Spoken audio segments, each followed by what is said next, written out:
In question number 3 of this exercise, we have to find out mean proportional.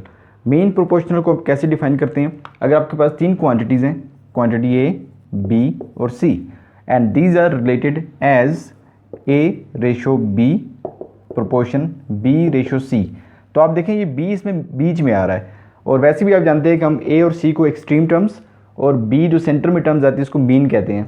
तो यहाँ पे जो B होगा ये हमारे पास बेसिकली मीन प्रोपोर्शनल है, और बी को हमने फाइंड आउट करना है। इसको फाइंड करने का तरीका बहुत सिंपल हो गया, जैसे आप जानते हैं रूल आपने पढ़ा हुआ है कि जो प्रोडक्ट ऑफ एक्सट्रीम्स है it equals to product of the means, यानी कि ये एक्सट्रीम्स का टर्म प्रोडक्ट है equals product of the means, यानी बी इंटू बी।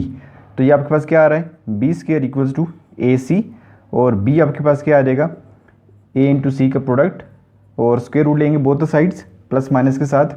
तो ये हमारे पास बेसिकली हमारा जो मीन प्रोपोर्शनल है वो आ जाता है। तो यही तरीकाकार हम अख्तियार करते हुए इन तमाम क्वेश्चंस के अंदर, जैसे यहाँ पे 20 और 45 है, तो हम यहाँ पे फ़र्ज़ करेंगे, सपोज करेंगे कि x is the mean proportion, तो 20 x एंड 45। ये आप याद रखिएगा कि मीन प्रोपोर्शन कहाँ पे आएगा, सेंटर में आएगा, क्योंकि ये मीन की टर्म है, तो mean proportion will always be in the centre. तो इन दो टर्म्स के सेंटर के अंदर हमने इसको फाइंड करना है, ठीक है जी। तो वी विल लेट हम कर लेते हैं यहाँ पे, तो हम लेट करेंगे कि let x be the mean proportion, ठीक है जी। x जो है हमारे पास, x is the mean proportion, ये हमने यहाँ पे क्या कर लिया, सपोज कर लिया, और ये सपोज करने के बाद अब देखें हमने क्या इसको कैसे इंगेज करना है। This is 20 ratio x proportion x ratio 45। ये क्योंकि मीन प्रोपोर्शन है तो इसको x को सेंटर में होना चाहिए। अब आप जानते हैं कि जो आपके पास रूल था बड़ा सिंपल सा, यानी कि प्रोडक्ट ऑफ एक्सट्रीम टर्म्स आपके पास किसकी इक्वल होता है, product of extremes equals product of means. ये आपके पास मीन टर्म्स के प्रोडक्ट के इक्वल होता है। तो यहाँ पे आप देख सकते हैं कि जो आपके पास यहाँ पे एक्सट्रीम्स हैं 20 एंड 45, ये आपके पास एक्सट्रीम टर्म है equals product of the mean. What is mean, x and x, so x multiply by x। तो आप जानते हैं x into x will be x square, और आप इसको यहाँ से मल्टीप्लाई करें 20 इंटू 45, दिस विल बिकम्स 900। अब हमें क्योंकि x चाहिए तो हम दोनों तरफ क्या करेंगे, we will take square root both the sides. तो यहाँ पे भी स्क्वायर रूट ले लिया हमने, और यहाँ पे 900 का भी स्क्वायर रूट आपने ले लिया, स्क्वायर रूट कैंसिल हो जाएंगे, और x का आंसर हमारे पास क्या आ जाएगा, प्लस माइनस 30। तो इस तरीके के साथ ये हमारे पास मीन प्रोपोर्शनल है जो हमने यहाँ से फाइंड आउट किया। In part 3 of question number 3 यहाँ पर भी हमें मीन प्रोपोर्शनल फाइंड आउट करना है। तो यहाँ भी तरीकाकार बिल्कुल वही होगा कि मीन जो है हम लेट करेंगे x है, और x इसके सेंटर में लाई करता है। मीन जब भी आपने फाइंड करना होगा मीन प्रोपोर्शन, वो आपके सेंटर में लाई करेगा। तो हम लेट करेंगे कि x is the mean proportional, ये इसका यहाँ पर मीन प्रोपोर्शनल है। और अब हम यहाँ पे इनको कैसे आपस में मीन प्रोपोर्शनल का हमारे पास क्या रिलेशन था, आपस में क्या ताल्लुक था।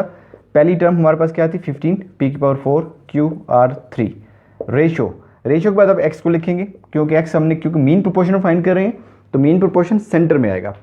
Then proportion again x and ratio third term this is 135 Q⁵ R⁴ 7। अब हमने एक तरीकाकार पढ़ा हुआ है, एक रूल हमने पढ़ा है कि जो प्रोडक्ट ऑफ एक्सट्रीम टर्म्स हैं वो आपके पास किसके इक्वल होता है, product of extremes values equals product of means. तो मीन्स और एक्सट्रीम्स का जो concept it is now very clear. आप जानते हैं कि आपके पास दोनों एक्सट्रीम टर्म्स हैं, हम इनको मल्टीप्लाई करेंगे 15 p⁴ Q⁴ R⁴ multiply 135 Q⁵ and R⁴ 7। इसी तरीके के साथ आपके पास जो मीन है, ये आपके पास x और x these are the mean terms, तो ये इनकी प्रोडक्ट क्या होगी, x इंटू एक्स। तो अब आप जानते हैं कि x into x will be x square, so we will have x square equals to 15 into 135, this is 2025 in fact, और p⁴ वहाँ पे आपके पास कोई और टर्म p की नहीं है, we will write it as q and Q⁵, तो ये बन जाएगा Q⁵ R⁴ R⁴ 7, दोनों पावर्स आपस में ऐड हो जाएंगी, एंड R⁻10। अब हमें यहाँ पे x फाइंड करना है, ठीक है जी। तो उसके लिए हम क्या करेंगे, we will take square root both the sides. तो यहाँ पर भी हमें स्क्वायर रूट ले लिया, और यहाँ पर भी आप इसको 2025 p⁴ Q⁶ R⁻10 whole under the root. अब आप थोड़ा सा कैलकुलेटर भी फाइंड आउट कर सकते हैं कि 2025 इसका जो स्क्वायर रूट है it is 45, so plus minus 45 p² q raised power 3 and r raised power 5। तो जो आपके पास स्क्वायर रूट होता है इसका मतलब पावर 1/2 होता है। तो 1/2 से आप इन सबको कैंसिल करेंगे, ये 2 रह जाएगा, ये 3 रह जाएगा और ये आपके पास पावर 5 रह जाती है। तो इस तरह से हमारे पास x जो कि हमारे पास मीन प्रोपोर्शनल था वो हमने फाइंड आउट कर लिया। Part 4 of question number 3, again we have to find out mean proportional. तो सबसे पहले आप क्या काम करते हैं, सबसे पहले वी विल सपोज, यहाँ पे क्योंकि x और y ऑलरेडी इन्वॉल्व है तो हम z को सपोज करेंगे, लेट कर लेंगे कि z is the mean proportional. तो ये हमने यहाँ पर z को ले लिया कि हमारा मीन प्रोपोर्शनल है। ये बात आप ध्यान में रखेंगे कि मीन प्रोपोर्शनल हमेशा सेंटर में होता है, तो इन दोनों टर्म्स के सेंटर में हम इसको इंगेज करेंगे। तो x square minus y square ratio z proportion z ratio x minus y divided by x plus y. अब हमने रूल पढ़ा हुआ है कि हमारे पास जो प्रोडक्ट ऑफ एक्सट्रीम टर्म्स हैं that equals to product of means. तो एक्सट्रीम टर्म हमारे पास कौन सी है, one is x square minus y square and other one is x minus y divided by x plus y. ये हमारे पास दोनों एक्सट्रीम टर्म्स हैं। मीन कौन सी हैं, जो सेंटर में लाई करती हैं। तो सेंटर में z into z, this will become z square. So what we are getting is z square equals to, यहाँ पे देखें अब इसको हम फार्मूला को ओपन कर सकते हैं, x square minus y square है जिसको हम लिख सकते हैं x minus y and x plus y. So we will write it like this, x minus y into x plus y. ये फार्मूला आपने याद रखना है कि आपके पास दो स्क्वायर होंगे, दो मुरब्बे होते हैं और बीच में माइनस का साइन होता है। जब माइनस का साइन होगा तब आप इसको ऐसे लिखेंगे, x minus y and x plus y की सूरत में। अगर बीच में प्लस का साइन हो तो फिर आपके पास ये फार्मूला एप्लीकेबल ऐसे नहीं होगा। दूसरी टर्म हमारे पास क्या थी, x minus y divided by x plus y. अब आप यहाँ पे देखें कि अगर जो टर्म कैंसिल हो सकती है तो you can cancel that out, जैसे एक्स प्लस वाई है और ये एक्स प्लस वाई के साथ कैंसिल हो सकता है।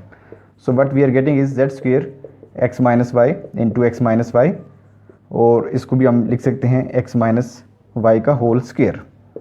सो this will become x minus y whole square equals to z square. अब हमें क्योंकि z की वैल्यू फाइंड आउट करनी है, z is the mean proportion, तो हमें दोनों तरफ स्क्वायर रूट लेना पड़ेगा। तो हम इधर भी स्क्वायर रूट ले लेते हैं और यहाँ पर भी स्क्वायर रूट ले लेते हैं। तो z का आंसर हमारे पास क्या आ रहा है, plus minus x minus y. ये हमारे पास आ जाएगा इस तरीके से mean proportion which is z।